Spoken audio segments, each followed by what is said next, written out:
Hi everyone, I am Azaz Ahmed. Today we discuss about the trigonometric function.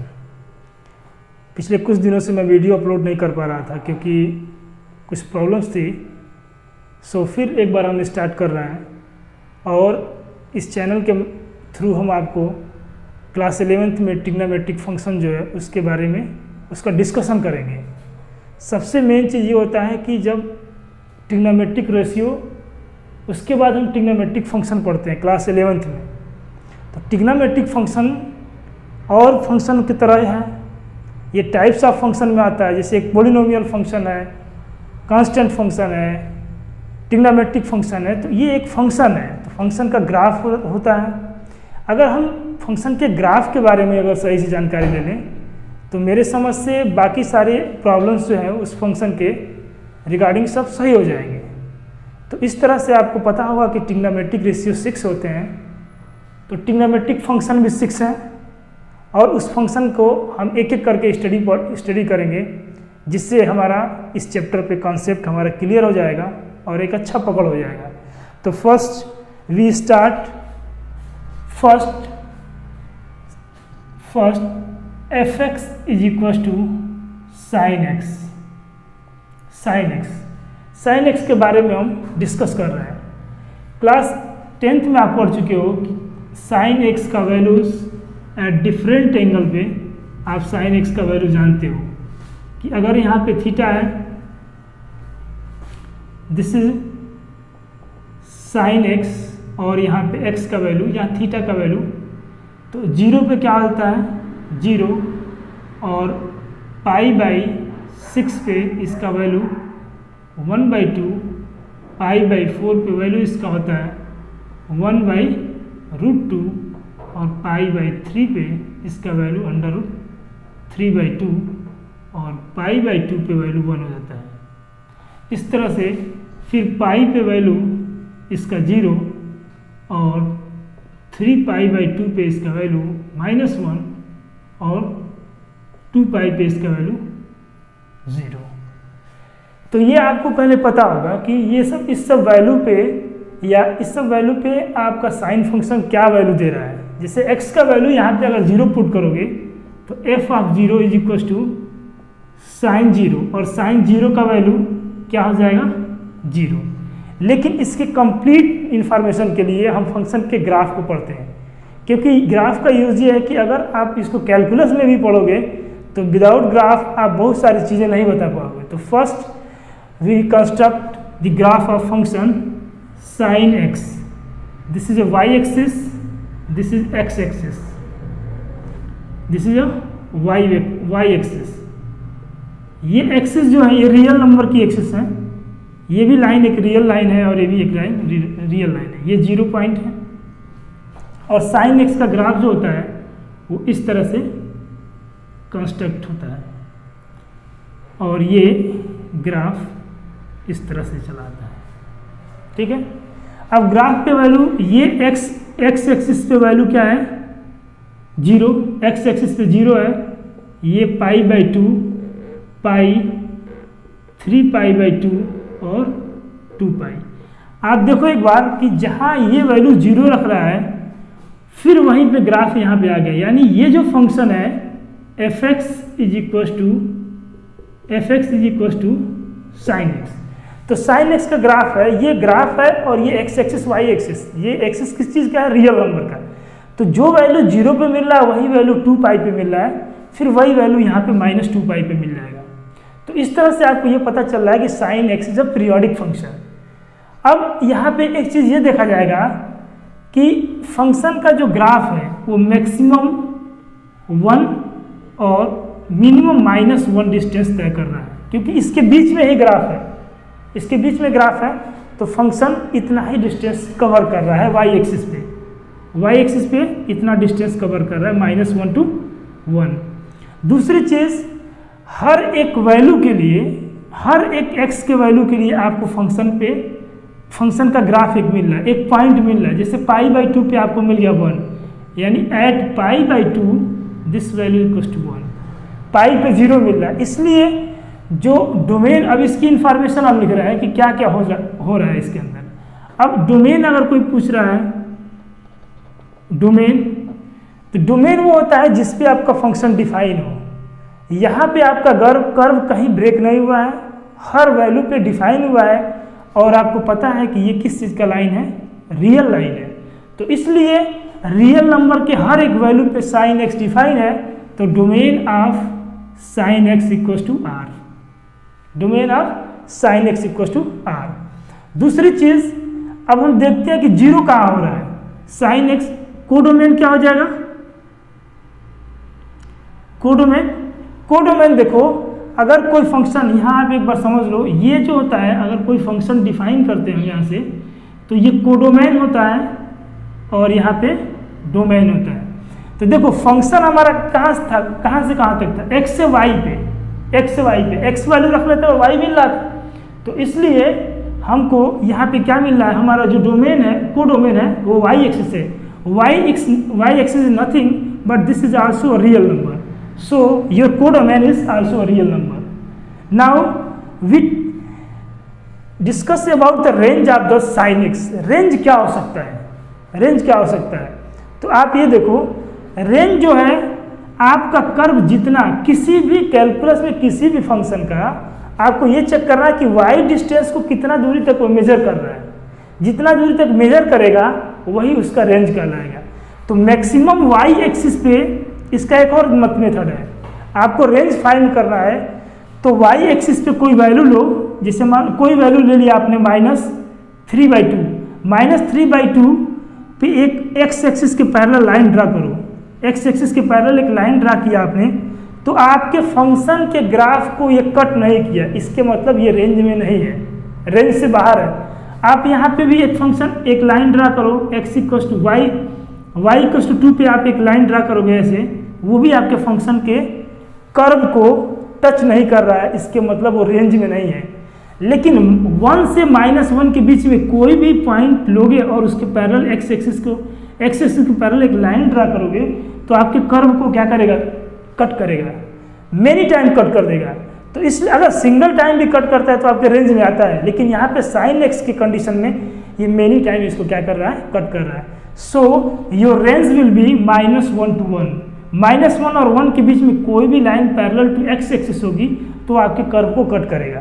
तो इसलिए आपका range क्या हो जाएगा, रेंज आप खुद बता सकते हो, range of sine x equal to -1 to 1, range of sine x equal to -1 to 1। इसके बाद ये कॉन्सेप्ट हर जगह लागू होगा, इस कॉन्सेप्ट को आप हर जगह यूज करना, ठीक है। तो हम रेंज के बारे में जानना चाहते हैं। रेंज क्या है कि अब -1 से 1 के बीच का जो वैल्यू है वही रेंज कहलाएगा। तो range of sine x equal to -1 to 1 ये किसी भी फंक्शन के लिए लागू होगा। कोई भी फंक्शन वाई एक्सिस पे जितना डिस्टेंस मेजर करेगा वही उसके रेंज के अंदर आ जाएगा। ये वाई एक्सिस पे मैक्सिमम 1 और मिनिमम -1 तक था, इसलिए इसका रेंज ये है।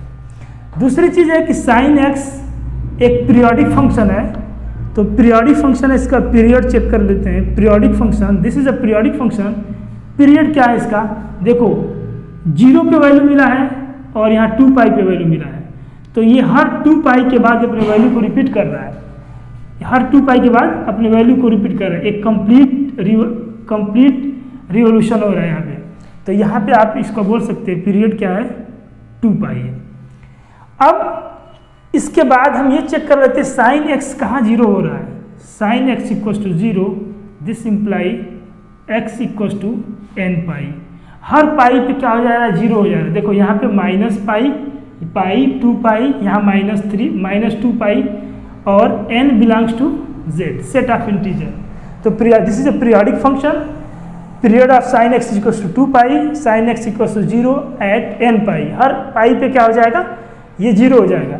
अब इसके बाद हम ये आपको बताना चाहते हैं कि इस फंक्शन के बारे में और सारी जानकारी आपको पता हो जाएगा केवल इस ग्राफ से। ग्राफ के बिना आप कुछ नहीं कर सकते थे, अब इतनी इन्फॉर्मेशन केवल ग्राफ के बेस पे हुआ है। अब देखिए अगर कोई पूछता है कि फंक्शन कॉन्टिन्यूअस है कि नहीं है, तो आपको पता है कि हर जगह इसका कर्व क्या है, कहीं कर्व इसका ब्रेक नहीं हुआ है, this is a continuous curve at real number.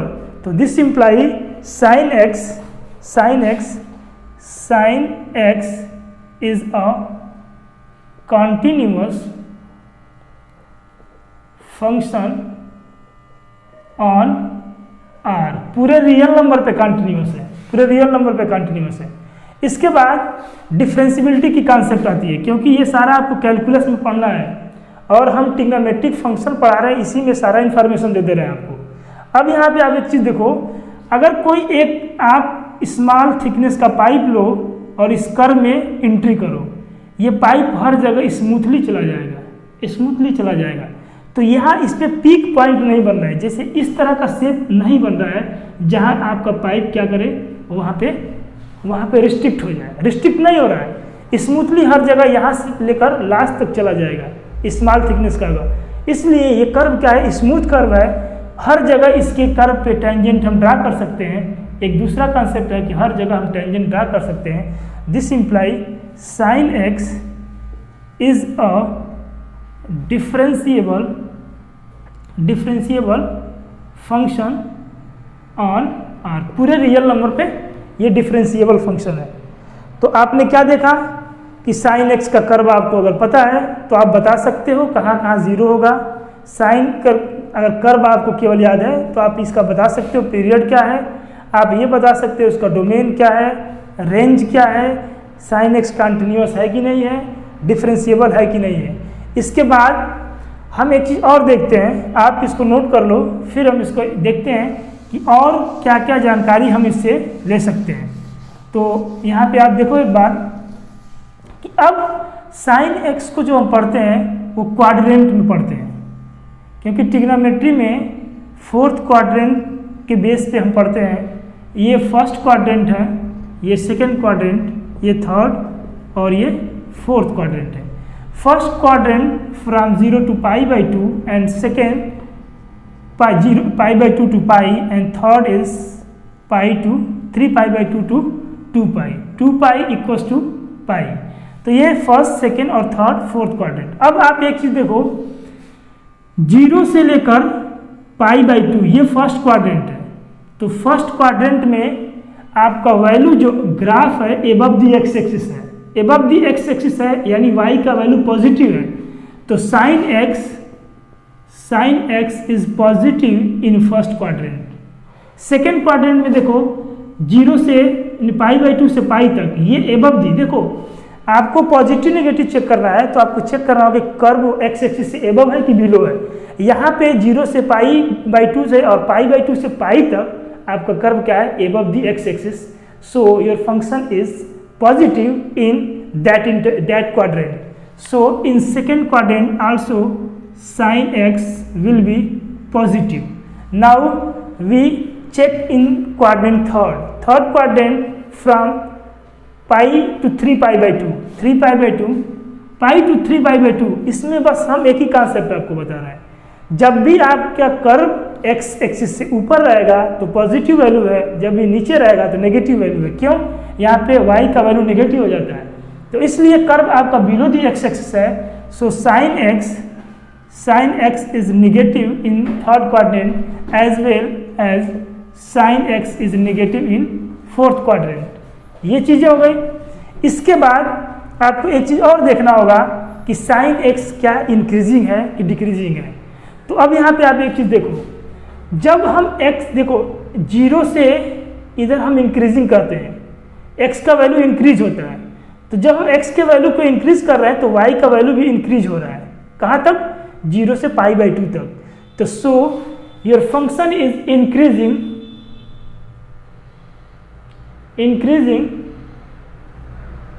इन 0 से π/2, यानी फर्स्ट क्वाड्रेंट में इंक्रीजिंग फंक्शन है। इंक्रीजिंग फंक्शन का सिंबल ये देते हैं। अब यहाँ पे एक चीज देखो, अब 0 से π/2 से π तक देखो कॉन्सेप्ट क्या है कि जब आप x की तरफ बढ़ रहे हो, अगर y बढ़ रहा है तो इंक्रीजिंग फंक्शन है, x की तरफ बढ़ रहे हो y घट रहा है, y कम हो रहा है तो ये क्या हो जाएगा, डिक्रीजिंग फंक्शन। अब π/2 से π तक तो हम इंक्रीज कर रहे हैं, इधर इंक्रीजिंग जा रहे हैं, लेकिन ये y का वैल्यू क्या हो रहा है, नीचे गिर रहा है। देखो कर्व पे नीचे गिर रहा है, यहाँ पे y का वैल्यू यहाँ पे क्या होगा, 1/2 हो जाएगा। इस तरह से कुछ नीचे आ रहा है, इसलिए सेकेंड क्वाड्रेंट में your function is decreasing in second quadrant. Decreasing का सिंबल ये है और इंक्रीजिंग का सिंबल ये, इंक्रीजिंग का सिंबल। अब आप खुद बोल सकते हो कि हम जब पाई से 3π/2 जा रहे हैं, x का वैल्यू इंक्रीज कर रहे हैं, फिर भी y का वैल्यू डिक्रीज हो रहा है, y का वैल्यू और नीचे होता जा रहा है। इसलिए तुम्हारा आपका फंक्शन जो है थर्ड क्वाड्रेंट में sin x is also decreasing function. Now in fourth quadrant from 3π/2 to 2π, 0 से 3π/2 से 2π तक जाओगे तो फंक्शन क्या हो जाएगा, आप खुद देख सकते हो। x का वैल्यू आप इंक्रीज कर रहे हो तो y का वैल्यू यहाँ से इंक्रीज करना शुरू कर दिया है, तो इसलिए यहाँ पे आपका इंक्रीजिंग हो जाएगा। अब आपको देखो sin x के बारे में कंप्लीट इन्फॉर्मेशन मिल गया। पहला ये कि यहाँ पे इंक्रीजिंग है, ये डिक्रीजिंग है, और ये अगर ग्राफ आपको पता है और हमारे ख्याल से इस वीडियो को आप एक बार समझ लेते हो तो आपको ये सब चीज़ लिखने में कोई दिक्कत नहीं आएगी। कंटिन्यूअस है, डिसकंटिन्यूअस है, इंक्रीजिंग है, डिक्रीजिंग है, ये सारा इन्फॉर्मेशन आपको यहीं पे मिलने वाला है। सो